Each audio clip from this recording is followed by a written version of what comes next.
Welcome to Being Curious podcast show, proudly supported by Moss Skin, a UK-based skincare line infused with sea moss. Thank you, Jason, for agreeing to talk to me. Welcome to Being Curious with Counselling Reflections, and I am your host, Cornetta Williams-Walker, and I'm just really interested in where you're at in terms of your journey. I'm aware that you've got a rich story to tell. Yes, so indeed. Let's start from the beginning, or let's start from where you want to in terms of, what makes sense for you in terms of your own journey. Yeah. Well, I mean, first of all, thank you very much for having me. I really am blessed and humbled to be here. So thank you for that. But because I've been thinking since the last time we spoke, I was like, Jay, how are you going to enter into this conversation? And I thought that it would make sense that what happened when I was around between 8 and 9, I was rushed to the hospital with suspected meningitis. Right, and so I stayed in the hospital for about 2 months.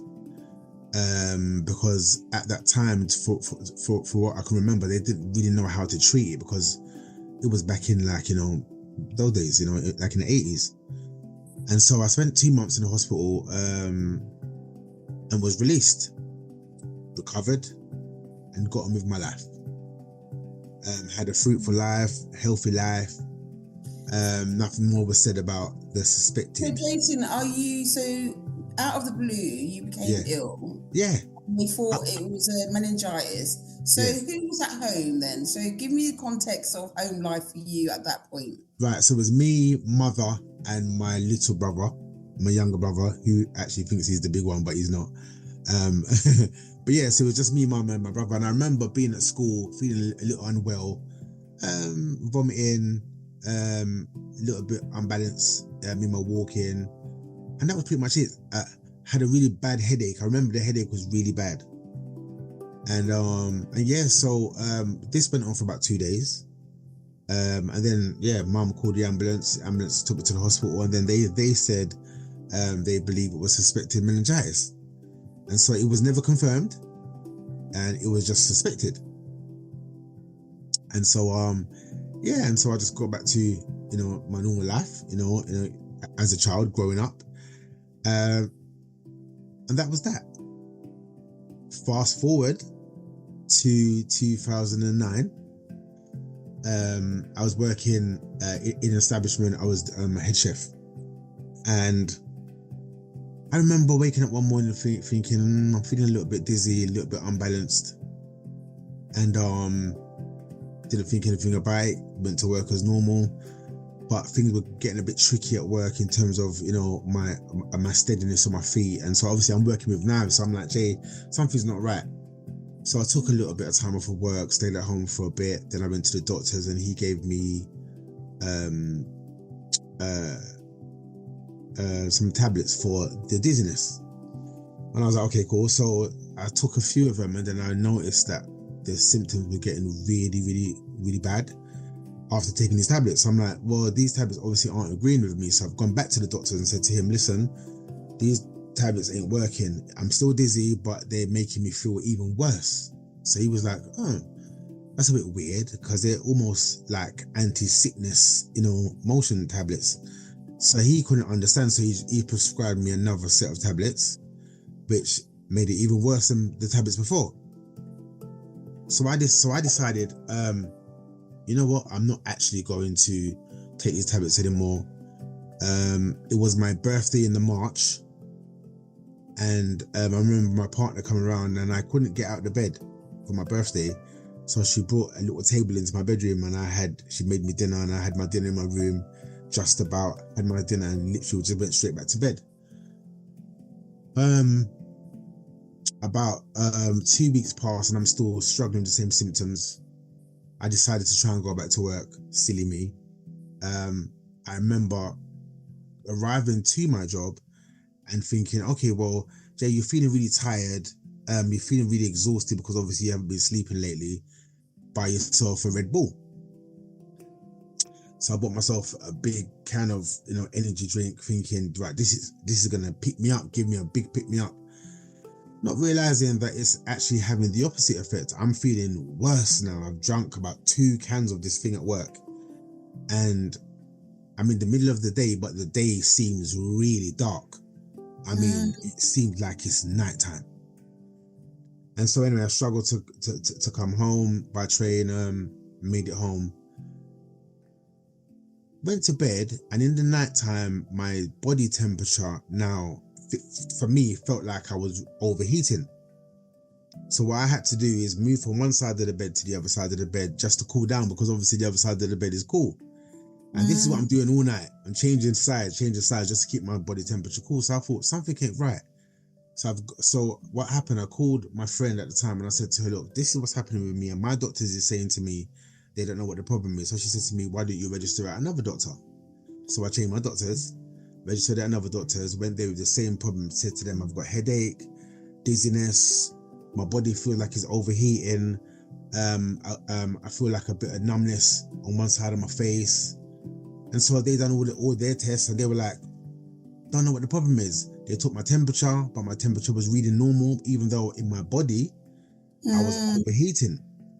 And so they were like, I don't know what the problem is. And so I was like, well, this is the second doctors that I've now gone to, and they're saying, don't know what the problem is. So I spoke to my friend again, and she said to me, Jay, why don't you try my doctors? So I said, okay.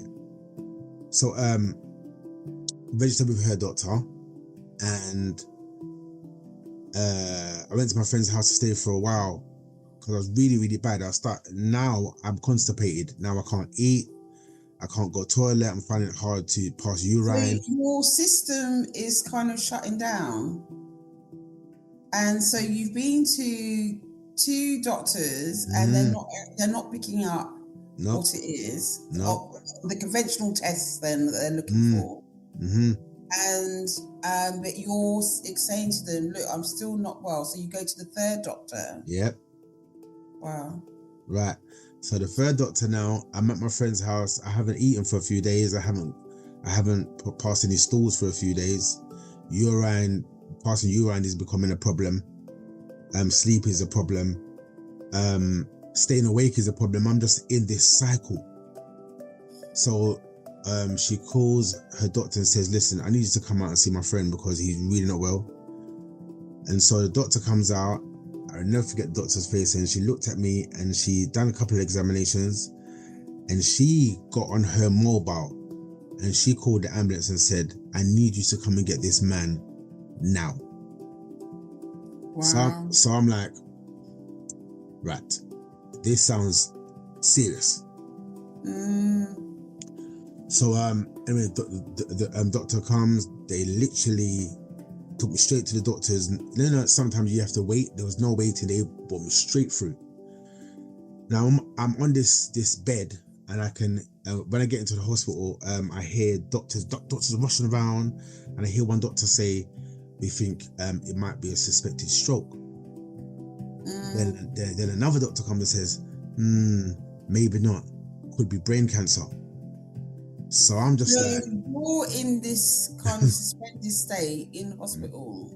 Your body's beginning to shut down, and the doctors around you are really not sure what's going on and throwing out these ideas. And you're trapped inside your body, so you can hear what they're saying, but you can't. Could you talk then? Could you? I could speak. I could speak, but I'm in a moment of shock because of how quick everything has escalated from the doctor coming out to my friend's house and to me being rushed to the hospital. So I'm thinking, obviously this doctor that's come to the house, she's seen something. She's seen a sign of something. And so, but obviously she hasn't said anything to me. She just told the ambulance to come immediately. So anyway, these doctors are talking around me, and then they rushed me into the scan to have an MRI. And I've had to wait 5 days for the results. What was that like? Just waiting and waiting for 5 days and in care, not knowing, and maybe the experts around you not knowing? Where did your head go? My head went to, right, whoever I've got problems with, when I get to a place where I can start contacting people, because the last thing I heard was brain cancer. So for me now, I'm like, okay, if it's the be all and end all, then I need to start making some things correct. I need to make whatever's wrong, I need to make it right. That was my immediate thought.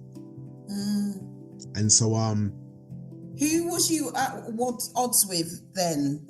That time there in that period of your life? Who weren't you talking to? There was a long time friend of mine. It wasn't like an argument, but you know when you know that something hasn't been resolved.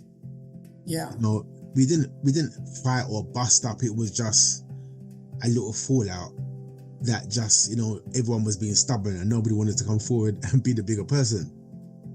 And so, and if I remember correctly, I think there was a couple family members that, weren't talking to either. So when I had the opportunity to get to the phone, I just called everyone and said, listen, this is where I'm at. This is what I've been told. And I want to just make it correct. So yeah. And so 5 days later, the doctor comes and shows me my scan. And in my brain scan, there is a very, very, very small white dot.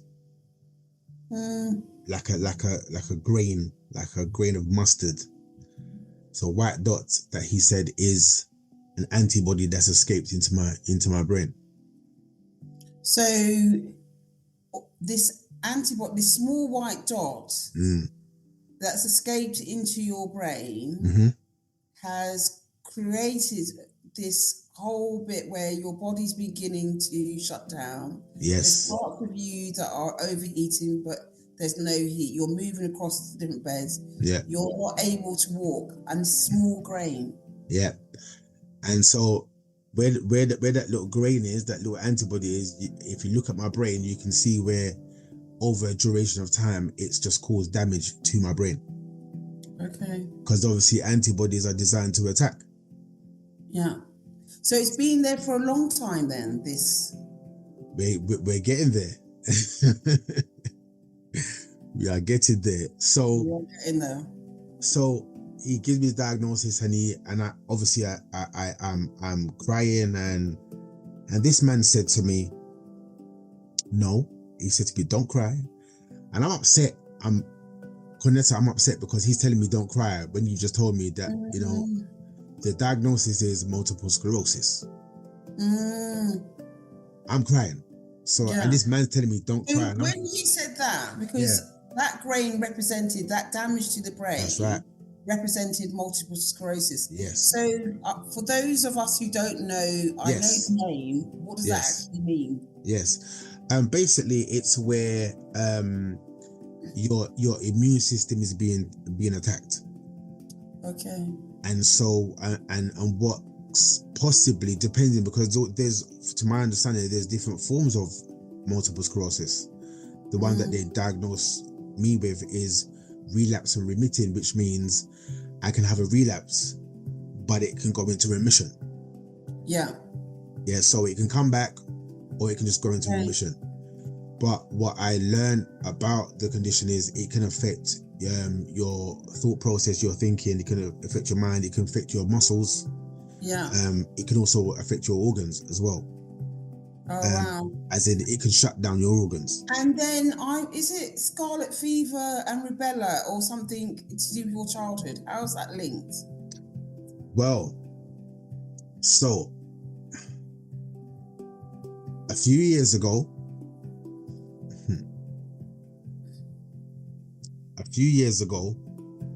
I went to the doctors to ask for a medical report of my whole life. The suspected meningitis,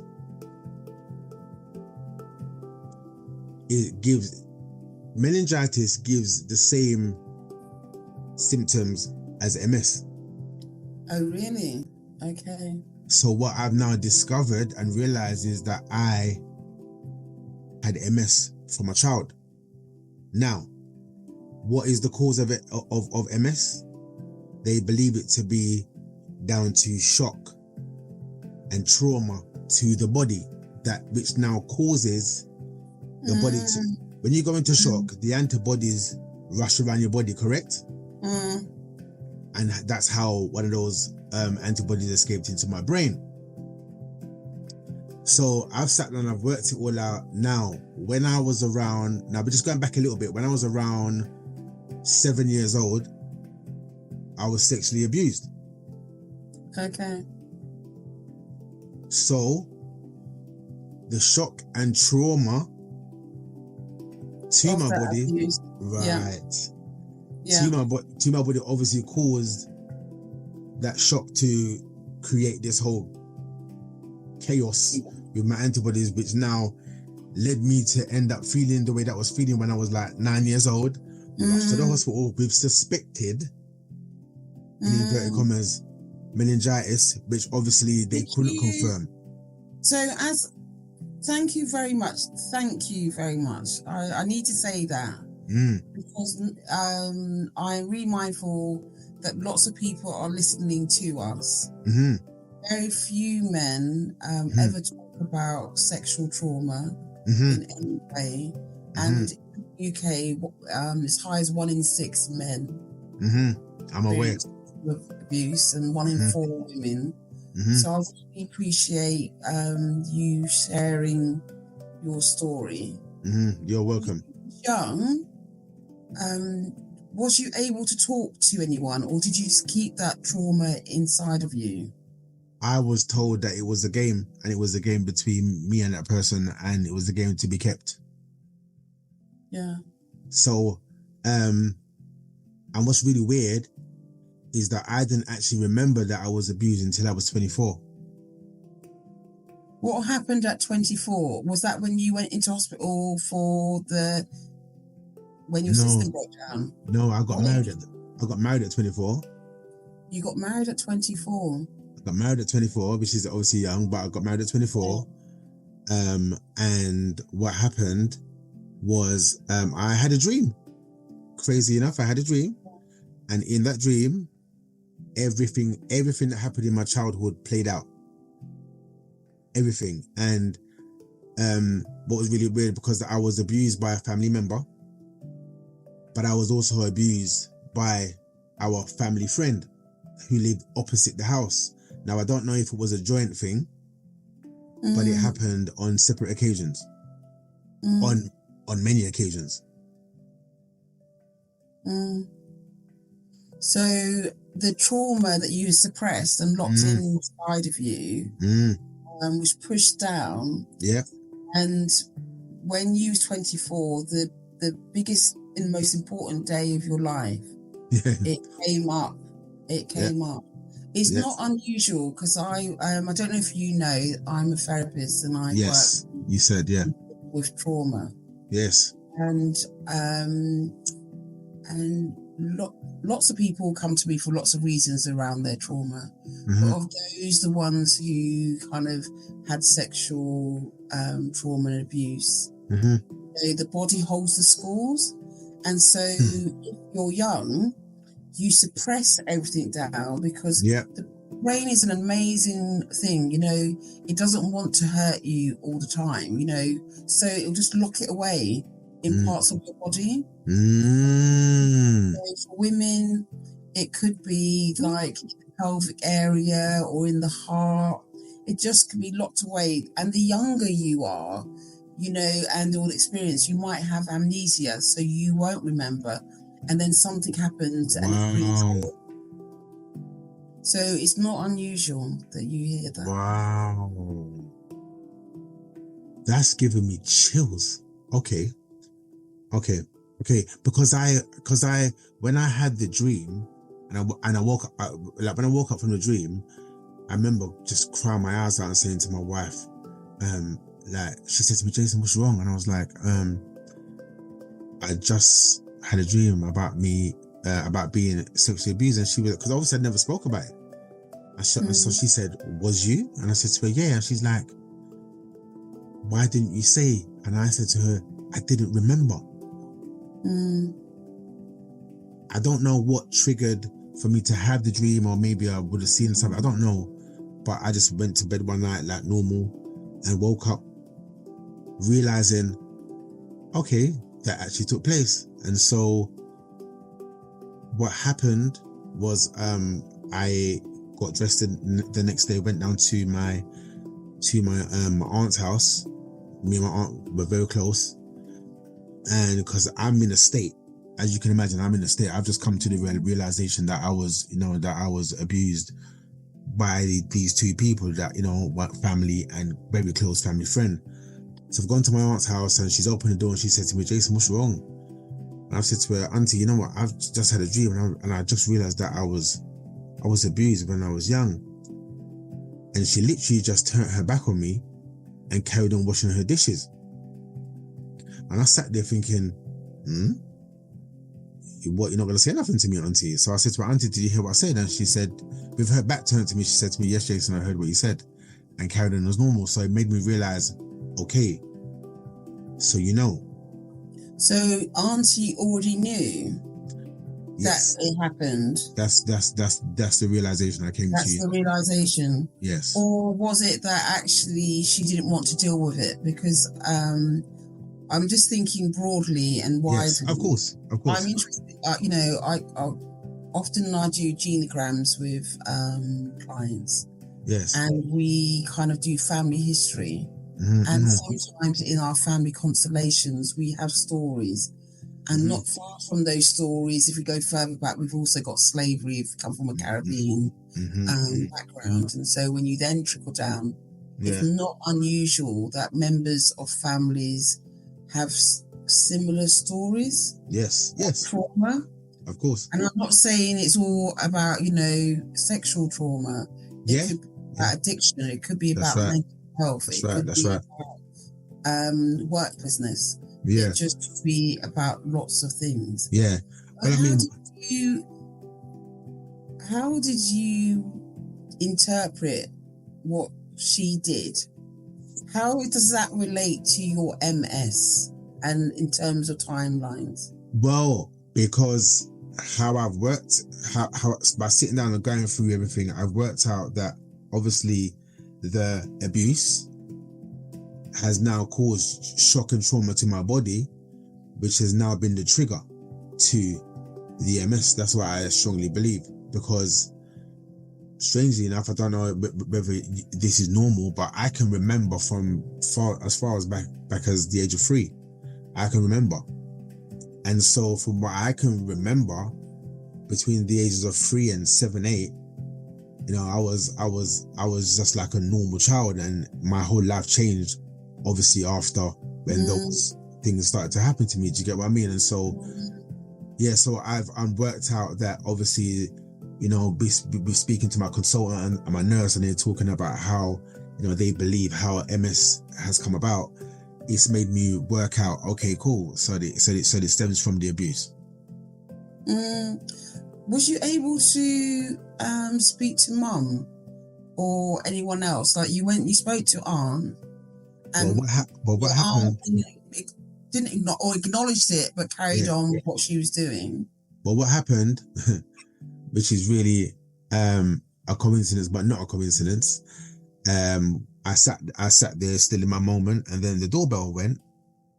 You had to have been there to believe what I'm going to tell you, Kunessa. The doorbell rang, and I went to answer the door, and it was my uncle. And he said to me, "What's wrong, Jason?" And I've gone into the front room, into the kitchen, and I'm still crying. And he said to my aunt, "What's wrong with Jason?" And she turned around to him and said to him, "Jason just had a dream that he was abused." Jason had a dream that he was abused. Yeah. That's not what you said to her. No. No. Right? And so she turned to him and said to him, "Jason had a dream that he was abused." And he looked at her, and she looked at him, and he looked at me, and he said to me, "Jason, I was the one that caught him and stopped him? Juanetta. So amongst the adults,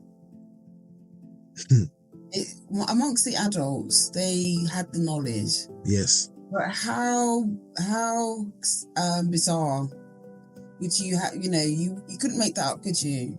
That you go to, it's almost serendipity, isn't it? You go to your aunt's house and you say to her, "This is what's happened to me." Yeah. And then your uncle then turns up. Yes. Wants to understand why you're upset. Yeah.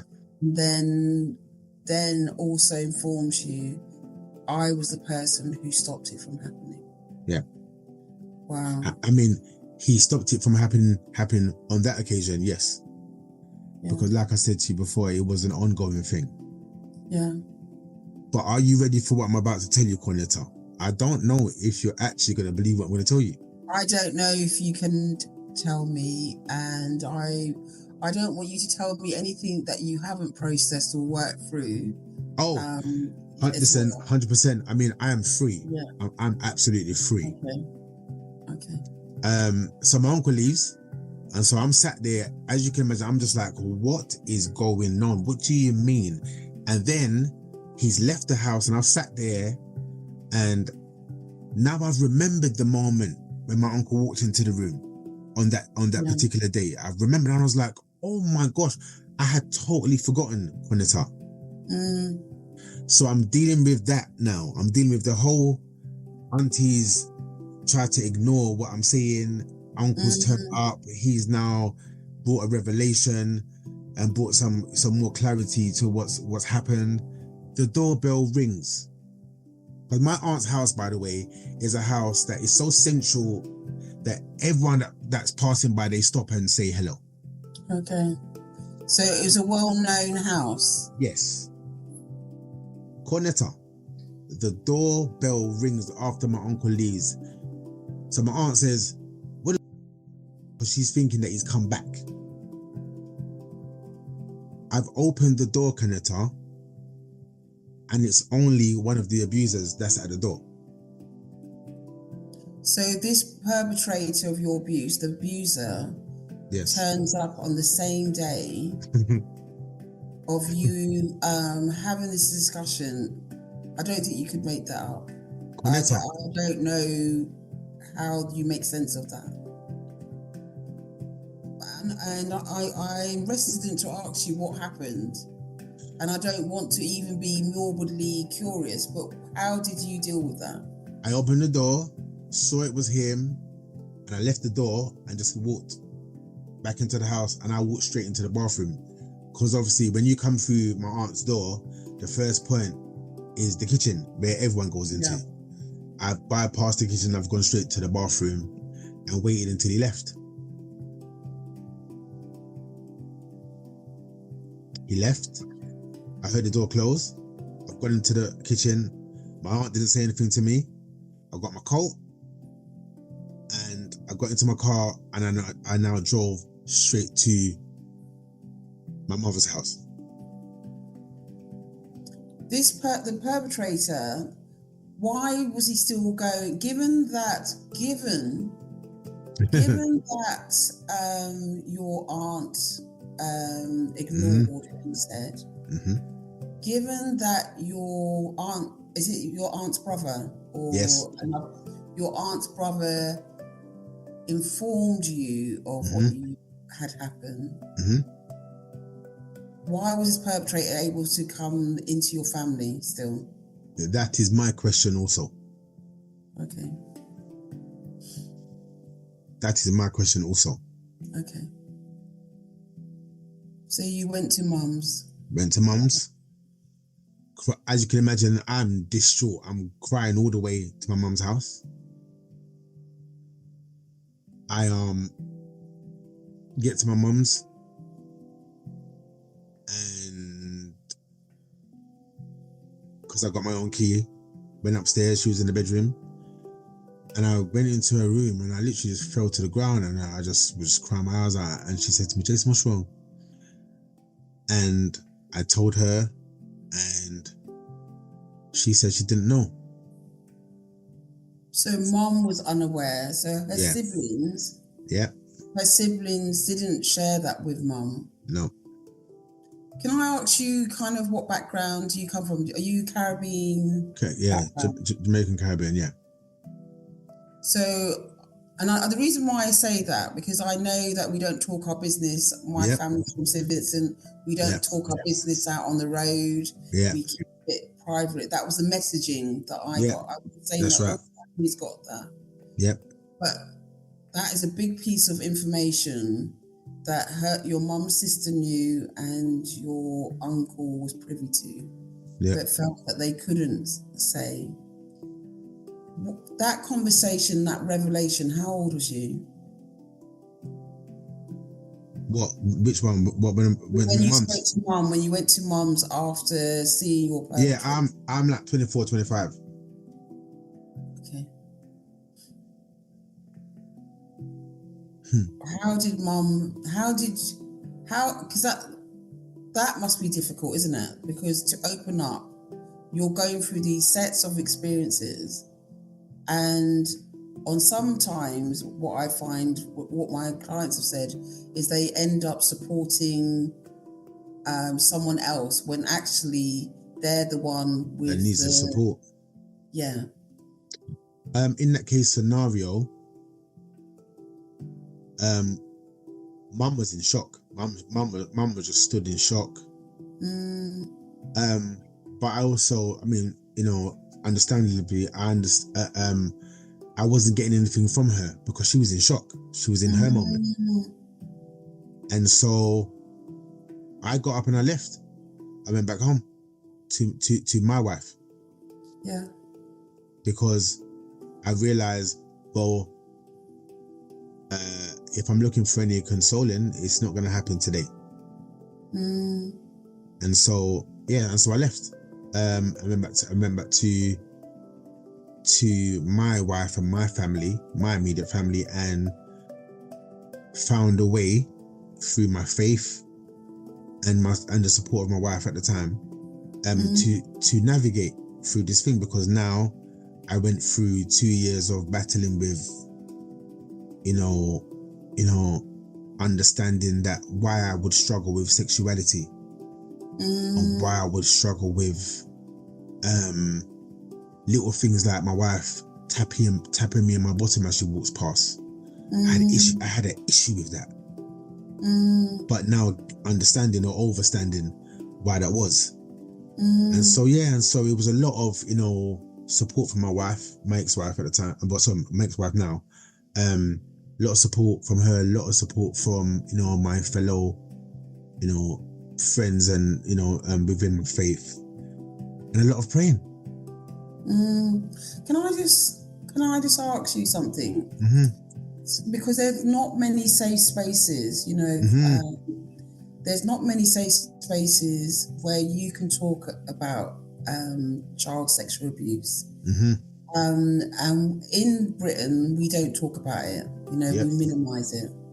Even though we know from Jimmy Savile and other famous people in the 70s, 80s, 90s, that has gone on. We struggle as a society to talk about it. Where did you go outside of church? Yeah. Did you get any support? No. Could you tell your friends, or did you, once you let it out there, did you have to then kind of keep it to yourself? Well, in the process of me, first of all, having to accept what the revelation, then I had to get to the point of understanding, what had taken place. But what was important for me was to know that I wasn't to blame. Yeah, that's what was important for me, and so I had to, really not forgive myself, but learn how to not forgive the person, but forgive the act. Yeah, that's what it was for me. There's an amazing woman. I did some recent training because when you're a therapist, you have to do lots of CPDs. Yeah. And I did one, and the lady's called Caroline Spring. Right. And she does a lot of trauma training. Right. Because she's experienced a lot of trauma through her life. Right. And I think it was just like over Christmas time, I did one on child sexual abuse training. And that's where I got the statistics from, because obviously I knew as a therapist, but you don't always get in-depth training. Right. And I work with women. So a lot of the women that I work with have experienced sexual trauma. Right. Why it's important to talk about men's experience. Mm-hmm. Men don't often have safe spaces to go to. Why it's important for Black men to have, and people of colour to have experience who are men. Yeah. These experiences are not often kind of spoken about. We're good at keeping secrets, and we collude in those secrets to keep perpetrators in the family systems when often that they shouldn't. That's right. And I think when I was young, before I became a therapist, I did some training, and it required me to do a dissertation. And so I interviewed 10 Caribbean men around what I thought was addiction. Right. No, what I thought was an addiction to sex. Right. And that was the bit that I was interested in. And all of them, I think it was about 8 out of the 10, had sex before the age of 10, and they were Jamaican men.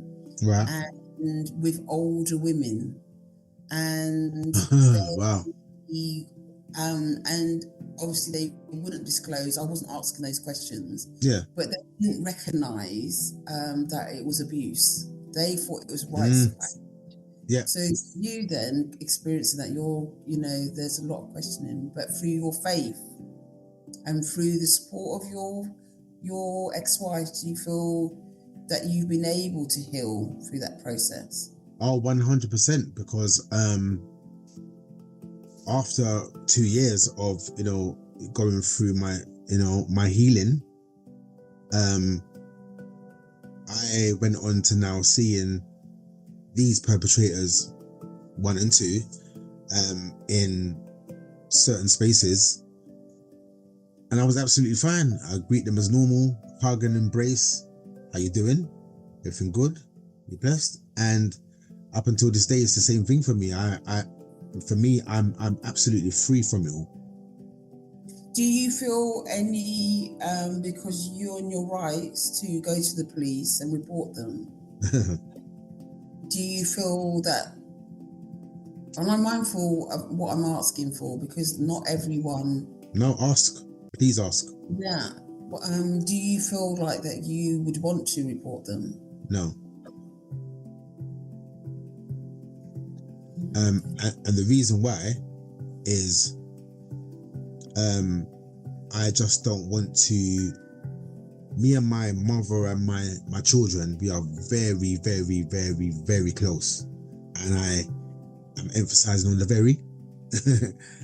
And it's something that, up until this day, mum still doesn't know what took place, and I've made that choice just to protect her from it. And so it's not something that I would want to take. Don't get me wrong, you're not the first person that has said to me, have you considered? And so but I just don't want to. I want to protect my family from that. And I also want to make sure that we have a clear message that there's lots of avenues that we can take. Of course. One of them is, of course, because not everyone.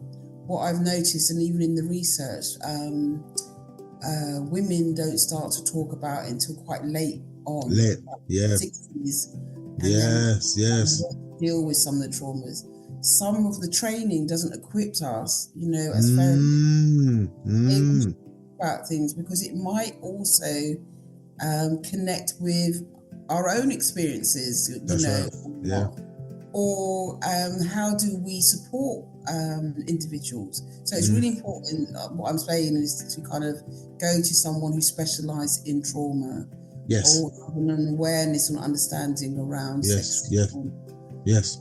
I think it's also, there's something about what you're saying about actually for those 2 years while you was working the material through, you are more than just what's happened to you. You know, you're more than just That's right. That you have. That's right. I mean, because I had to learn to forgive. In order for me to live, I had to forgive. I just felt, Jason, if you don't forgive what's happened, then how do you move forward? How do you now live your life? So was you always spiritual then? Did you always have faith? Or, you know, or was it the experiences that you had, you know, in your 20s and opening up drew you to faith? How did that come about? Well, I mean, as most Caribbean people, I was born into the church, so to speak. Okay, so mum and dad went into were everyone is church people? Yeah, everyone. Because I actually grew up with at the former parts of my life, from birth to around 10 years old. I was raised by my grandparents, and my grandparents, they were committed Christians. You know what I'm saying? You know, Monday this study and Tuesday that study, or Wednesday Bible class, and it was that. And so I was raised in that kind of environment. But obviously, when I got to a certain age, when I got to a young teenager, I broke away from the church and decided to go and do what I wanted to do. But then I came back to church around 2000, and then I recommitted my life, and then I was baptized and stuff. And so so by the time I had this whole revelation about the abuse thing, I'm already in the process of building, you know, faith and being strong in my faith, you know. Yeah. And then how does this tie up? I'm also mindful of time. I feel like I need to go and talk to you again. I've told this a lot to people. I'm thinking, you know, how does this tie up with MS and your journey? Because I suppose I can see your early bits. I suppose where the fog is for me. Yeah, tell me where the fog is. The fog is for me is the timeline between your adult MS exploration, you getting married, and the revelations, or is the MS before you got married? No, the MS is after, because I'm 50. Yeah. And so I was diagnosed 23 years ago. Okay. So sorry, I was married 23 years ago. Yeah. And so, but I was diagnosed with MS in 2009. So it says much later. Okay. Much later. So what's happened now? We've had that period of it lying dormant. Once again, so the first episode was when I was like 9 years old, like 8-9 years old. Yeah. Rushed to hospital, and the next episode was in 2009. So do you get what I mean? And then you've never had an episode after that. But it's funny because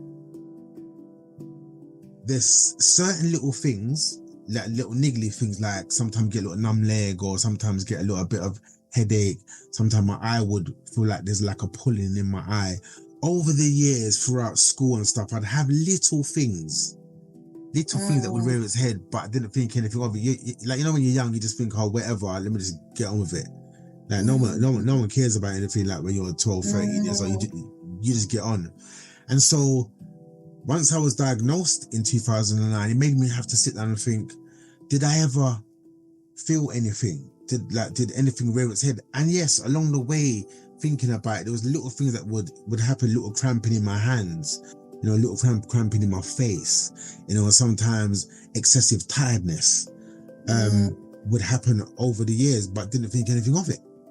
And I also wonder, you know, back in the day, you know, I wondered if people didn't really think about MS and Black people of colour. That I just kind of remember the name of the MS. I never met people until recently. You're the second person The third person I think who's talked to me about MS, who's a person of colour. I thought it's in the wider population. I thought, oh, maybe, other people have it. I wonder if the initial responses from the GPs, they weren't, one, that they didn't know about adverse childhood experiences, so they weren't looking for that. Whereas the research is really quite clear. If you've had trauma, and trauma is in terms of big T trauma and little t trauma, and you have high indicators, so there's a 10 questionnaires that there's a questionnaire that has 10 questions. Right. The higher the numbers, the score, impacts it has in your adult life, Wow. So things like parents being divorced, sexual trauma is one of them, addiction, so alcohol, and the inventory, and it picks. And then the consequences is like autoimmune diseases, normal mental health. So we do know about this stuff in the wider population in terms of research. But in terms of community, we don't probably talk about trauma in the way, and maybe because we don't have time. Because if we come from the Caribbean, it would have been rough. And 2 generations back, we would have had slavery. So there's the body is holding the story. The story. That's right. I mean, it's interesting that you say that, because obviously when I was rushed to hospital when I was young, the first episode, that's why they just whittled it down to suspected meningitis, because I guess MS wasn't really much of a thing in that time. Do you get what I mean? In terms of knowing what it was, or the actual diagnosis. What is the diagnosis? Because like I said, the symptoms, it's really funny because between MS, meningitis and a stroke, MS can present itself as either of those things.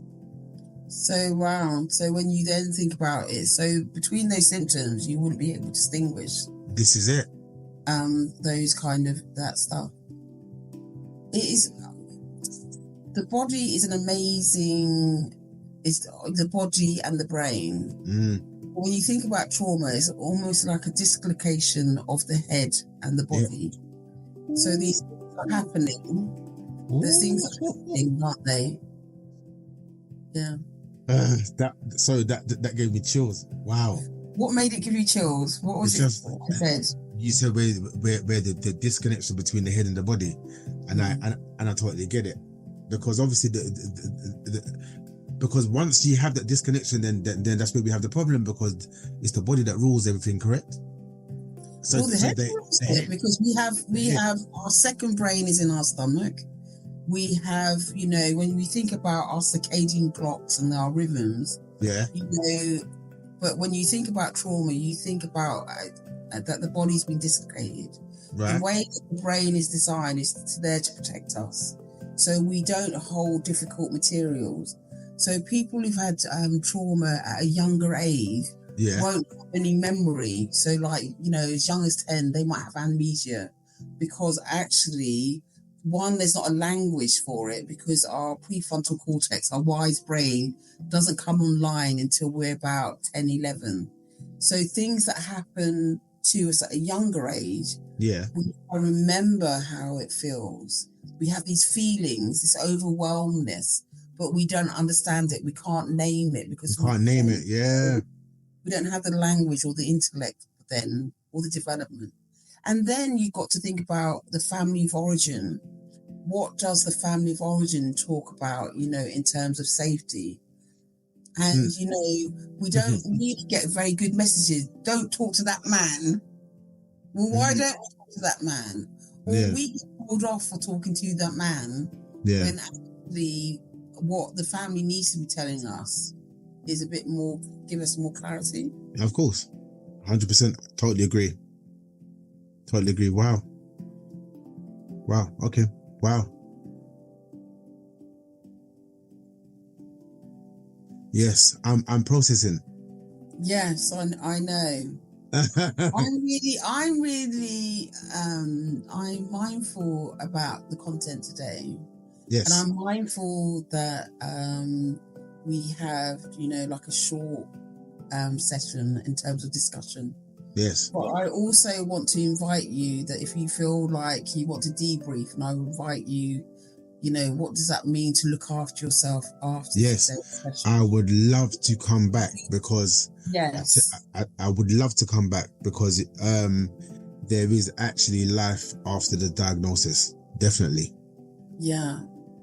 And I really want, I also want people to kind of get that as well. That Yes. actually Yes. it's not a life sentence. It can be when it's not dealt with, but trauma is not a life sentence. We're much more than the things that have happened to us, even if it 100%. 100%. I'd love to come back because life has been wonderful since the diagnosis. I don't get me wrong, there's been blips, but the highs have been far more than the lows. All right, so tell me before we go, we've got to kind of Cornetta. Tell me. The podcast is called Being Curious. Go on then. And I don't always want to leave it in terms of like unresolved and it's a happy ending. This is not about happy endings. Yeah. Before we go, maybe part 2, has to be about kind of, happy endings.